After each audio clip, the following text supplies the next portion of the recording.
Quazi here. Does it ever feel like you just move 2 steps forward and 1 step back, like you're fighting this invisible part of yourself? No matter how hard you try, there is always a side to you that's holding you back. There's always an obstacle that just shows up, and you can't ever make meaningful progress. If you're finding that that's something that's been happening in your life for a very long time, and this part of you that you dislike just keeps showing up, then chances are you have developed a very strong shadow, okay? Your shadow side has become very, very strong, and it's sabotaging you at every single turn. And because your shadow side is so strong and incongruent with the goal that you want to achieve, you're never able to get there. I recently realized this in 2024, mid of 2024, when my business started to struggle, and I realized how my self-image was tied to my business, because I believed that if my business wasn't doing well, what else is like, that's what my self-worth is tied to. What else would I be good for? I would feel like a failure as a man. I would feel like a failure as a father. And I would just generally, not be a success in life. But when I was working with this coach, what I realized was my shadow side had gotten so strong. I believed that I had to be someone, be good enough, because I had gotten rejected as a kid. And those qualities that got me rejected, I deeply suppressed them. So those qualities had become very, very strong within me. Okay, so I started to believe that in order to be significant, to be accepted, I needed to do something worthwhile, like have a good business or grow a big YouTube channel, right? So my shadow side has become very, very strong until I actually dove deep into shadow work. And the benefit of doing this correctly, what you'll notice is you're going to feel freer in your life. There is going to be more of an ease, and an ease with which things actually get accomplished. So if you're someone who's been stuck in your career, if you've been stuck in your business, if you've just been feeling lackluster, like a lack of joy in your life, you feel like it's Groundhog Day every day, there is no excitement in your life, you feel like you procrastinate or you're lazy, it's not because you're lazy at all. It's just because you're carrying around this emotional burden that's probably been conditioned within you from childhood. So if you're someone typically in your late 30s to late 50s, you're going to notice that this problem of self-sabotage, of feeling a lack of fulfillment, of burnout, at this stage in your life, it gets the strongest. And that's because your shadow side has become so strong, it's begun to live a life of its own under the surface. And now it's exploding. Now it's become way too strong. You can't push this wall anymore. Okay. So in today's video, I want to share with you how to finally awaken, how to finally integrate this shadow side, because otherwise you'll never see any kind of meaningful or any kind of fulfillment happen in your life. It'll always just be this poison drip. Something will always feel missing, and all of your successes will feel fruitless. Okay, you're going to achieve all the goals that you wanted. If you do, you're going to feel like they were basically for nothing. So this video is going to be very, very different from my usual chalkboard videos, but I really feel that after having spoken to so many clients, this is the number one thing that I see, and this is something that I've gone through. And listen, in my 6 years, 8 years of personal development, it took me 5 or 6 years to actually learn about shadow work. And only last year did I dive deep into doing it. And the change in my life has been night and day. Okay, so in today's video, I really want you to pay attention to this, because we're going to talk about shadow work and how to properly integrate your shadow, because I'm sure you are sick and tired of the same loop, the same patterns that keep happening in your life. So the very first thing we got to understand is shadow work was a term. The shadow was a term coined by Carl Jung. Okay. Now Carl Jung talked about many different persona archetypes that we all have. One of the most common ones that everyone has is obviously the ego. So this is the face, the mask that you put on to interact in the world. When we're children, right around the age of 4, when our faculties, our mental faculties develop and we start to actually have memories, we get socialized. We get socialized into society. There is the right thing to do and the wrong thing to do. The more we stifle a child's creativity, the more it gets put into that child's shadow. For example, I had a client of mine who was very exuberant, very loud, and his parents always told him, be quiet. He grew up in an authoritarian household. His dad was in the military, and that stifled him. That created this shadow, which started to act up later on in life, with him feeling unfulfilled, with him feeling stuck in certain areas, with certain patterns arising, with him getting triggered by certain things, and that ruining the quality of his life. Okay, so there is the ego, which starts to get strengthened right around the age of 4. Now, the next thing we have is the anima or the animus. What is this, you might be wondering? Well, the anima animus is the masculine or feminine equivalent. So if you identify as a man, if you are biologically born a male, you identify as a man, your anima is the opposite counterpart, the feminine side of you. Vice versa for women. Your masculine side to you, animus, that is, I actually don't know which one's which, but I'm sure you get the gist. So we have this other counterpart to us, the opposite sex of our psyche. So these are the qualities that make us more, like for me, more feminine, more creative, more receptive, as opposed to the overly dominant masculine qualities that I might have been taught by society to embrace, right? The next part to us is the inner child, which is as the word suggests, it's your inner child. It's the child version of you. When you don't get what you want, how do you respond? Your emotional side, what does it want? Your desires. When you want things, it's the inner child wanting it. And so a lot of the work goes also towards healing the inner child, because the inner child, whatever it doesn't get enough of, it's kind of tied to the shadow, it craves for the rest of its life, right? Children play little games, adults play games as well, but different kinds of games, right? Oh, I'm too busy, I'm working, don't disturb me. That's the adult inner child. The next version of ourselves that we all possess is the higher self. This is basically the God within you, the highest version of you that you can conceive of. And finally, there is the shadow. The version of you that's been suppressed and repressed. The qualities that you hate in other people and the qualities that you hate within yourself.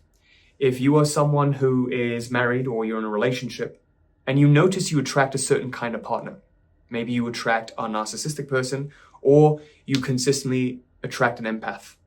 Why is that?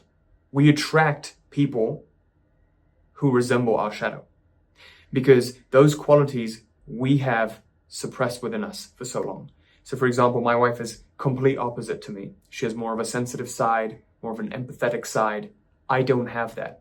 I've always thought that if I were to have those qualities as a man, it would make me weak. So for my whole life, I was under that impression and I've always tried to suppress it.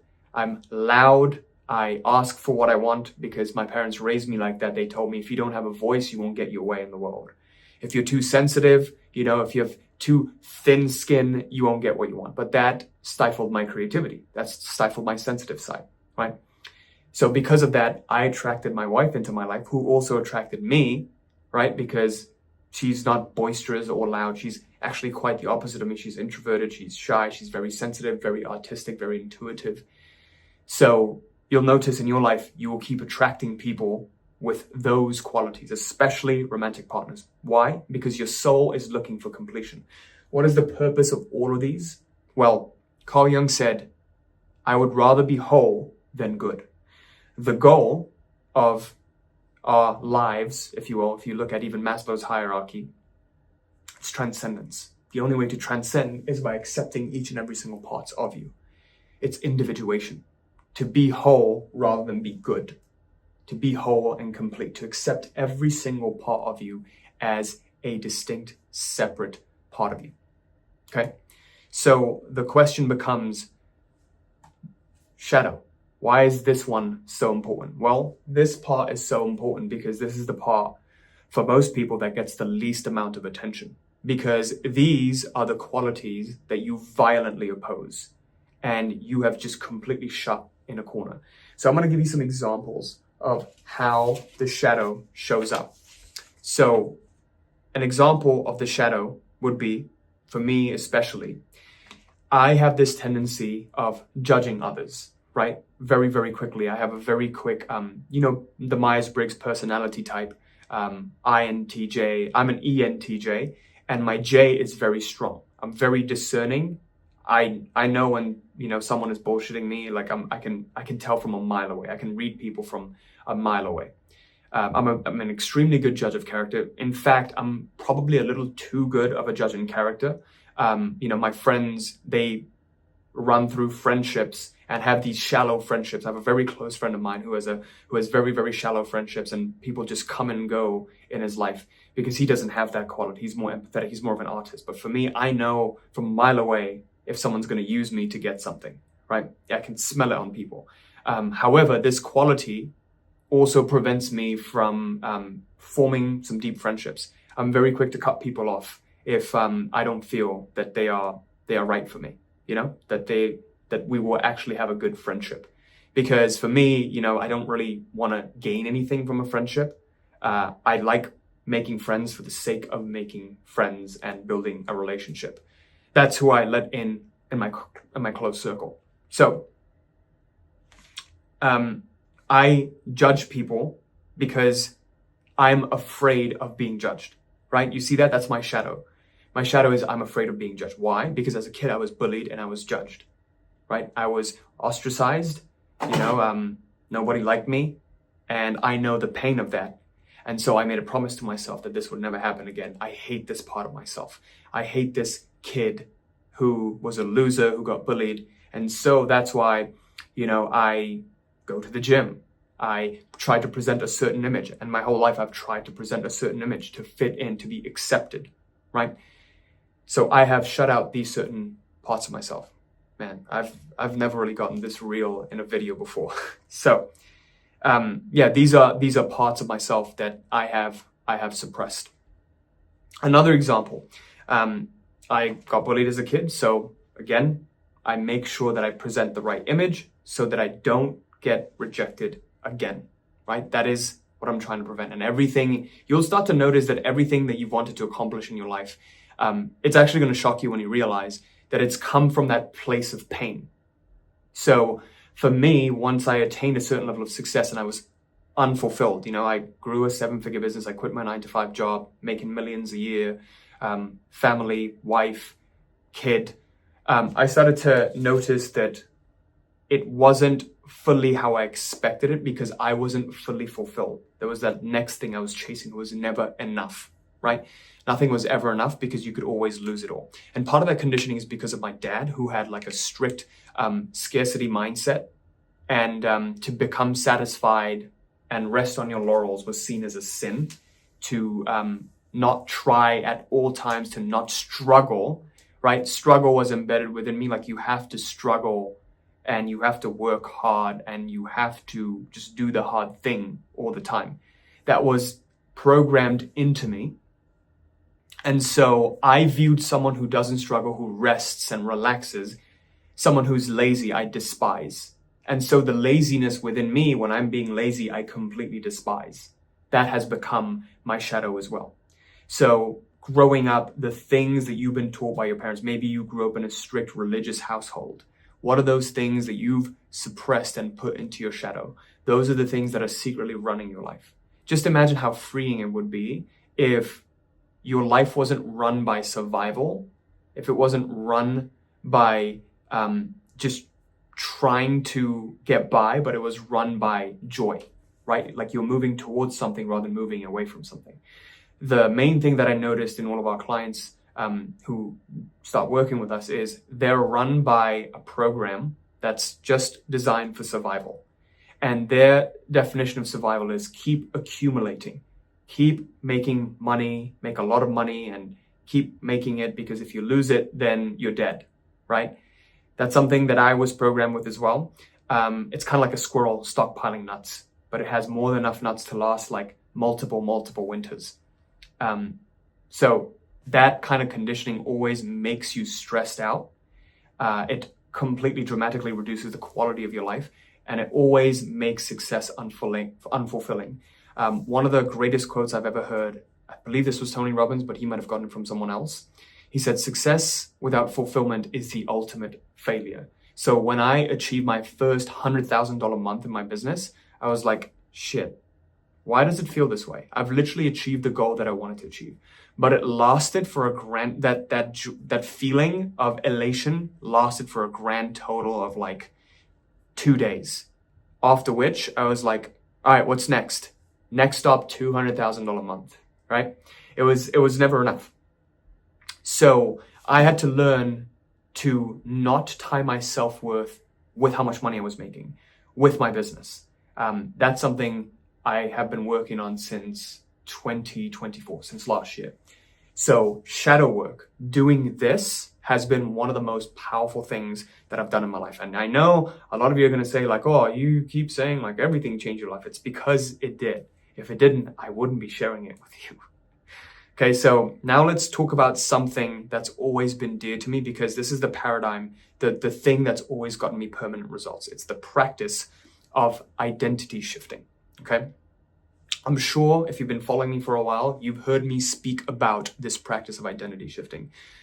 The reason I talk about this is because I started to notice that when I achieved something and actually was able to keep that and be consistent in that result, whether this is a certain income, whether this is a certain physique, a certain, relationship, it's because I had become worthy of that. I was able to become, in a way, entitled. I felt that it was owed to me because I'm the kind of person who is worthy of this. When I felt that, I was able to keep it. And a lot of the time, people feel that way when they see their close friends, like people stupider than them, make a lot of money. Like, oh, if that guy can fucking do it, then I can do it, right? However, a lot of the times it doesn't work. And it leads you to feeling frustrated because you look online and you see all these 20-year-olds making multi-millions and you're like, how do they do it? Why can't I do it, right?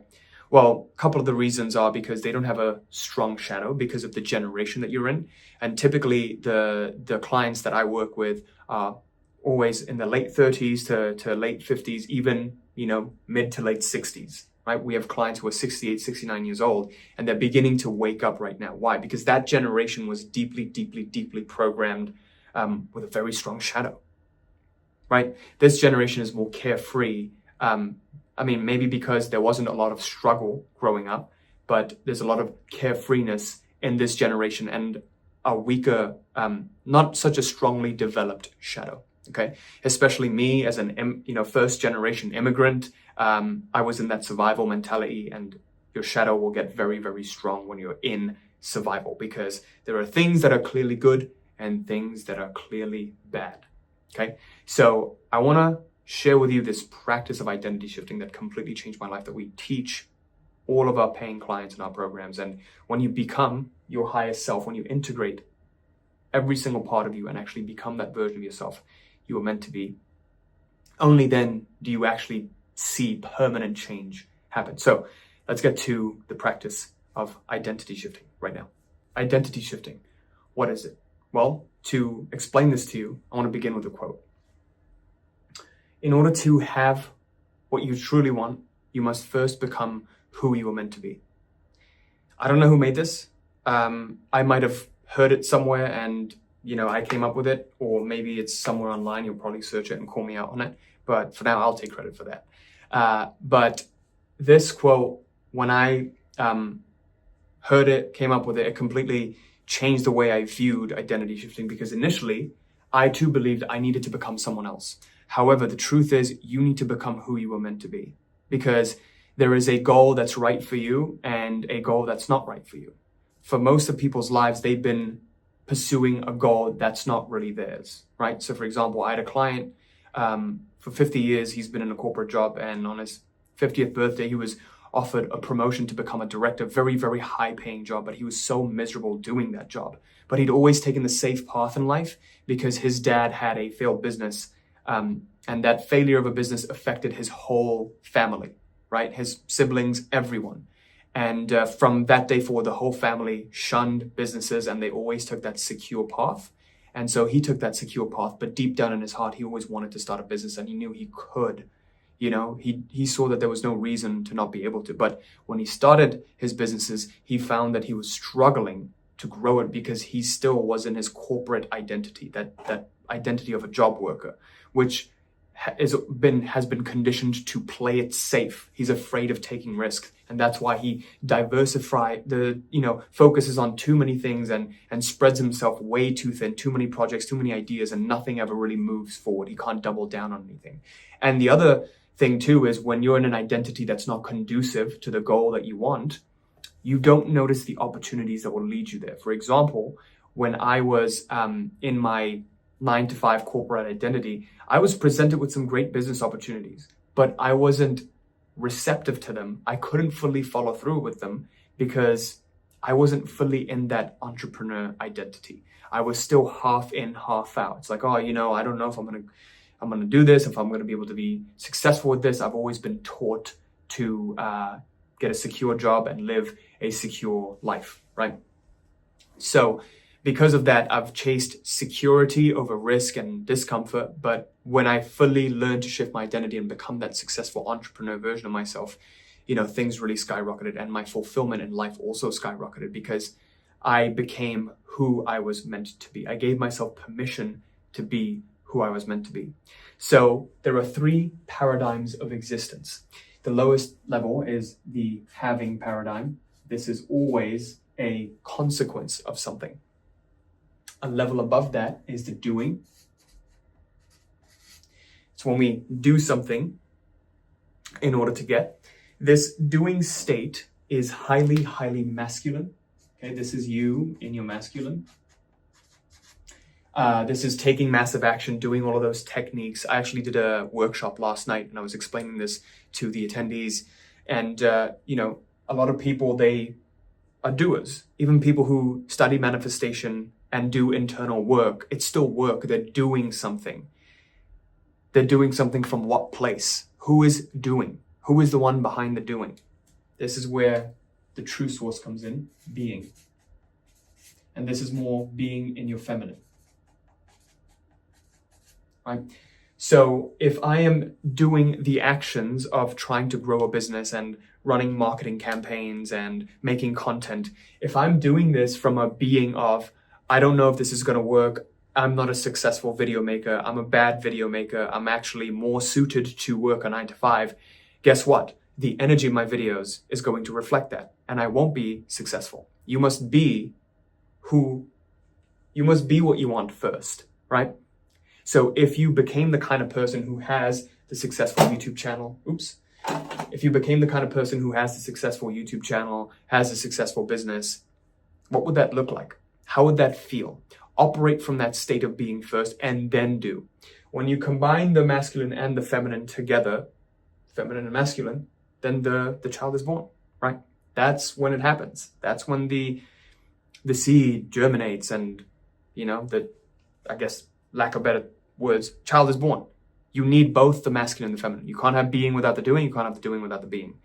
So what we teach our clients is to shift into that state of being first. If I were the successful entrepreneur who's effortlessly making the kind of money that I want to make, how would I show up?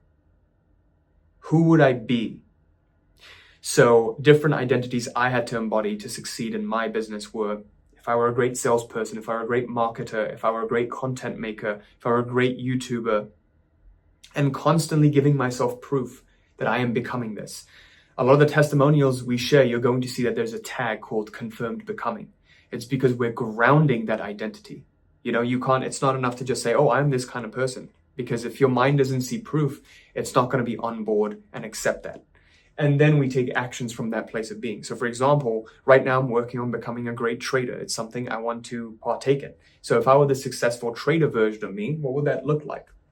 How would I be? What do successful traders, what qualities do they embody? Patience, really great decision making, thorough research, mostly a lot of patience, right? Not just jumping into trades. And we have so many clients who are traders who join and use this and they start crushing it. Like our client, Nick, he has made 15K just this month in his trading, and he's been profitable the last 3-4 months ever since he started working with us. Why? It's because of the identity. When you're grounded strongly in that identity, all the chaos, it doesn't disturb you, okay? So the only thing that's getting in the way of you receiving all of the blessings that were meant for you, to becoming who you're meant to be, is your shadow. A lot of the times, how this plays out is you're presented with an amazing opportunity, but because you're not in your 2.0 self, your shadow has become so strong, your old self has become so strong, and you live in survival and fear, you're afraid to capitalize on that opportunity because there is risk involved. So for example, when we offer clients to come and work with us and we let them know what the investment is, a lot of them that have been in poverty, scarcity conditioning, they get scared. And it's good. You're supposed to be scared. You're supposed to make investments that actually scare you. It's not supposed to be easy because transformation isn't easy and nothing good ever comes from the comfort zone. But they're not able to get over that parts of themselves. A lot of clients do, and those are the ones who actually come out the other side with massive success. But a lot of clients don't. And typically what happens with those clients is 2 to 3 years down the line, they will come back and nothing will have changed in their lives. Or because the decision that they made in that split second wasn't to invest in themselves and move forward. It was to retreat back into the shell, right? And, I'm not saying like you don't do your due diligence and whatever, that's all good. But the key here is they know that this would help them. They know 100% this would help them, but they just can't get out of the way to doing it, right? To making the investment because they're too scared, afraid of money, the poverty conditioning. So because of that, they never see any kind of progress. So this is an example. There's many other examples of business opportunities you might be presented with, but you're too chicken shit. You're too scared to capitalize on those opportunities. Why? Because you've lived for the last 30, 40, 50 years playing it safe until you get sick and tired of playing it safe. I have one of my clients, Eldred. He's 65. The guy was cashing out of his IRA, and he just began like completely investing in himself, and he wants to grow and take things to the next level. Even at 65, he had this awakening, a new life, even though he'd played it safe his whole life. And after working with us, he started seeing that his relationship improved, right? Because his wife would always tell him, "You're too comfortable," and he always resented her for that because he was like, "I bought you a house, I got you all of these things. I'm a successful doctor." He's a very successful doctor, but his wife would always give him the harsh truth, and he didn't like it until he started working with us, got really clear, did this shadow work, got really clear on who he wanted to become. And he started to do things that are completely left field, right? He suggested a trip to Egypt, and his wife was shocked. She was like, "Who is this? I don't even recognize this person." The person who played it safe. And then he took money out of his IRA, his retirement account, to invest in his marketing and his business. And he's moving forward in a completely new direction in life. And I know he's on a trajectory to growth. It's in the germination phase, but this is the power of having that shadow be integrated. You no longer feeling trapped. You no longer feeling afraid. What would that do for you if you no longer felt afraid and you could just move freely and you were just a walking sigh of relief? Most people walk through life like this, right? They're contracted. You can feel in their energy, they're contracted. They're not like, if you even do this with me right now, you have a sigh of relief. What does that feel like? Doesn't that feel freeing? Doesn't that feel joyful? What if that part of you that's blocking you, that's making you so afraid and keeping you stuck in survival, what if that part of you never blocked you again? What if you completely integrated that self? So that's the key here. The only obstacle that's preventing you from shifting your identity into your highest self, who you are meant to be, is what? The only obstacle is the shadow self. And as long as the shadow self stays in the darkness, you're never going to see any kind of meaningful change happen in your life. It'll be like a slingshot. You're going to go there and then you're going to come back. This is going to be your default. And that's why for a lot of people, they begin awakening in their late 30s to like late 50s. That's what we start to notice. They go through this transition period of life because they realize the way that they live, they no longer want to live like that anymore. It's time for a change. It's time for a new life. So now let's get to shadow work, how to properly do shadow work so you get amazing results in your life, so you're no longer afraid, you're no longer blocked. So the principle of shadow work here is to bring the darkness into light. Because as soon as you bring your shadow to light, there's nowhere to hide. You confront it, that's it. The game is over. So the very first thing we must do is trigger identification. How do we do that? Well, what is something making you feel? When you feel triggered by something, when you feel angry, when you feel hurt, why is that? Use that as a trigger to wake up and analyze that. Why did I get triggered? What part of me got triggered? Okay? Anything that triggers you, jealousy, hatred, anger, these are the three strongest feelings. Why? Why does that happen? Instead of reacting to it immediately, get into witness mode and watch. Watch the feeling instead of the thoughts that come up, because every thought will try to justify the presence of the feeling. Watch the feeling and point questions around it. Ask questions around it. To whom does this occur? Which part of myself feels this? And stay with that feeling as long as necessary, because in this way we surrender that embodied feeling, that embodied shadow that's dug itself so deep within our subconscious. And you're going to start having thoughts come up as you progress later on in life that will, connect it back to the earliest event that made you feel this way. Okay, that's number one. The second part to trigger identification is projection. When you judge others, when you overly critique others, why? Where is that coming from? Watch that. Take a step back and watch that instead of getting so embroiled in it. That is also a method in which you identify these triggers, because whatever we hate in others is what we're denying within ourselves. So what do you hate and despise in others? For example, I despise laziness in others and laziness in myself. Laziness is deep in my shadow. So there'll be times where I'll just be insanely lazy and I can't get myself to do anything. I just procrastinate like crazy and then I hate myself for it. Right? I don't feel proud of myself. That's my shadow. The second part to this, which is going to be insanely powerful for you, is shadow definition. Identifying 3 big qualities that you hate in yourself. So right now, get a piece of paper, 3 to 5 qualities that you hate about yourself and others. This is right along those lines, but we want to define it. Okay? The second thing we want to define too is give our shadow a name. Okay, we want to create the shadow identity and actually create a picture of it because we're bringing it to light. So give your shadow a name. This evil part of you, what would you call it?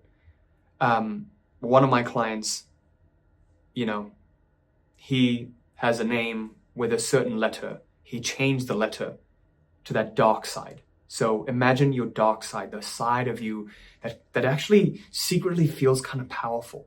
It feels kind of evil. What is that part of you? You have to become aware of that. If you're someone who's overly nice, you're just people pleasing is super nice.